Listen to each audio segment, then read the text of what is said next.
Environmental activist and Australian rock legend Peter Garrett has urged Australians to get on board the Reclaim Kosci campaign to have the damaging New South Wales feral horse protection legislation repealed.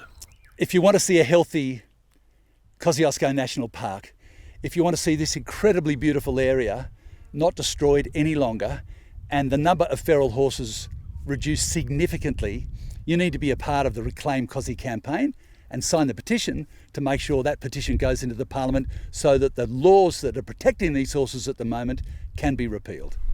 Supporting the Reclaim Kosci petition to have the controversial legislation debated more than 2 years after an earlier attempt to table the petition was blocked by state government MPs was important because Kosciuszko National Park was part of Australia's national fabric.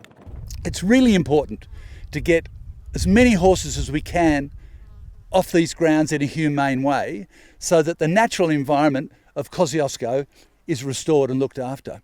It's really important that this horse protection law that came into the New South Wales Parliament is repealed. I mean, the science is pretty clear. These horses are damaging one of our most important natural and national assets, and we've got to do something about it.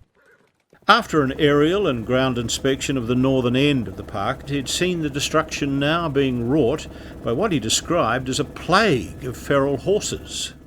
So when we got off the helicopter this morning and I had a chance to look around and think about what I'd seen, I was just struck by, firstly, what a disaster is unfolding. And so I thought, yeah, it's important that there's a campaign about this. And if enough people get on board, there's a debate, these issues can be aired. Peter Garrett said it was time for strong political leadership and action to restore the park. And I really encourage others to urge our politicians to act to reclaim Kosci as well.